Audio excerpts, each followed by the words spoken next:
Was Final Destination Bloodlines worth the 14-year wait? Plagued by a recurring nightmare, a college student returns home to confront the one person who might be able to break the death cycle and save her family from a gruesome fate. Hey there guys, so let's talk about Final Destination Bloodlines, and when it comes to the plot of this movie, it's the same formulaic thing you've seen in every other previous installment, but most people don't watch these movies for the story or the plot, they watch them for the over-the-top, gruesome CGI death scenes. That feeds that dark, morbid curiosity we all have lurking inside, or at least I know I do. Real quick on a side note, the first DVD I ever watched was a DVD copy of the first Final Destination film. We went to Blockbuster, we rented the movie, we came home, we watched it, and after it was over, my mom said, "Well, do we have to rewind it?" So when it comes to that first Final Destination film, it always holds a special place in my heart. I liked the eeriness of it. I thought the concept was mind-blowing, and ever since then, every time I get on a plane, I do have premonitions that it's going to blow up.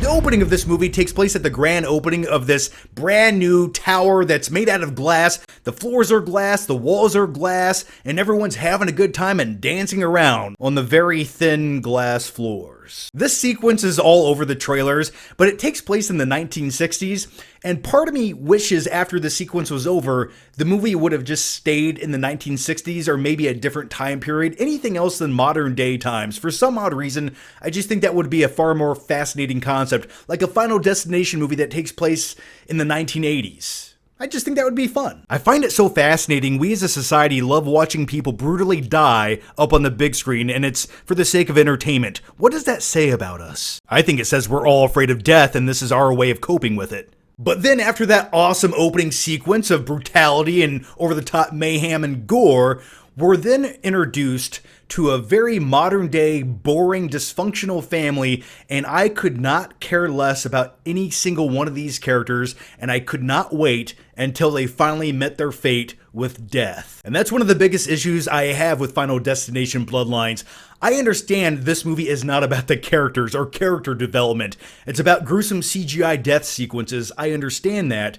But these characters only serve as cannon fodder for that big over-the-top death sequence at some point, but at least give me interesting cannon fodder along the way, so in between all of those death-defying sequences, it's not boring to watch. And outside of the two characters you see in the opening sequence to the film, the only other real likable character is the character Stephanie, who's away at college and starts having these premonitions where she goes home to convince her very shitty family that death is upon them and they need to do something about it. But of course, no one believes her and they all just think she's utterly insane. But even with her character, she feels very underdeveloped, very undercooked. I don't really know anything about her. I couldn't describe her personality if I tried. And I wish they would have gave us more to care about. That way I could be along with her on the journey. And maybe I'm overthinking it, but I just wish there was more emotional weight when it came to a few characters in this film. That way I could care a bit more about what was going on. And speaking of characters, in typical Final Destination tradition, there's always that one kooky, recluse, somewhat crazy character who knows what's going on but hides away from society because they do not want to die. And in this case, there's this lady who lives in a shack that could best be described as it looks like it belongs in one of the Mad Max movies. It's covered in spikes, there's a big gate wrapping around it with barbed wire fences and used tires in the yard. It's sort of cool. I just wanted to see more of it. And I sort of wish they would do more with those types of characters in this franchise. For example, in the second movie, you had the character played by Ali Larter, who survived the first movie. Spoilers, it came out 25 plus years ago. And she put herself in a padded cell to escape death. And I just want more of that in this franchise. Give me more of that type of character. But who really gives a shit about the characters in these movies, besides me for some odd reason?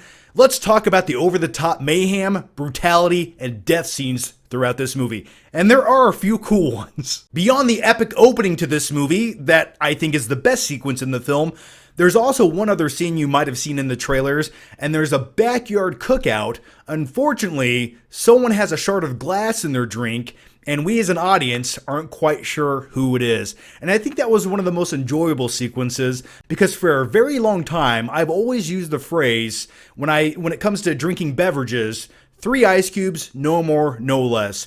And the reason I think I've always went with that motto is I think subconsciously I've always been afraid that there would be a glass shard in my drink, so if I only have 3 ice cubes to pick from, I could probably decipher which one it is. Just putting it out there. So thanks, Final Destination. We can no longer just eat ice anymore without thinking it might be glass.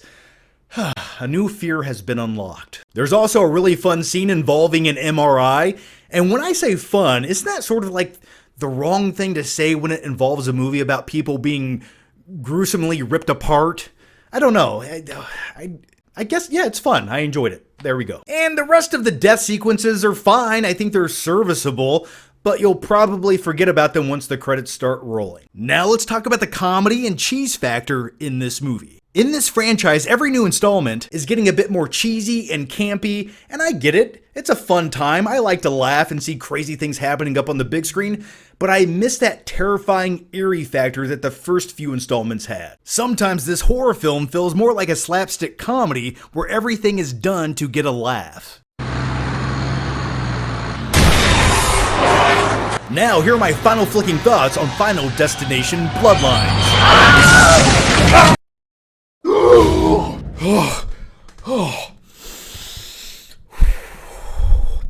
Sorry about that.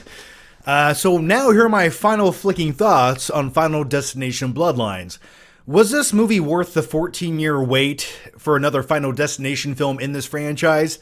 I would say it sort of just feels like another Final Destination movie. You're not going to see anything new, and if you're okay with that, it's a mildly entertaining time at the theater as you watch some CGI blood splatter and eat some popcorn. But for me, I just wish the characters were a bit more interesting. That way I could latch onto them or hate them more or like them more, and maybe introduce a more interesting story to go along with all these over-the-top gruesome death sequences. And keep in mind, if you just did both of those things, wouldn't that just make it a better movie? I do think it's better than the last few entries in this franchise, so I'm going to give Final Destination Bloodlines that right there. Now here's my question to you, and let me know down below if you've seen the movie, what did you think about it, or what is your favorite Final Destination film, or what is your favorite death sequence in any Final Destination movie? If I had to pick one, I'm still going to go with the first movie and the plane crash sequence. Yeah. As always, thanks for watching. Make sure you subscribe. That way, I can see you next time if I don't die first. Ah!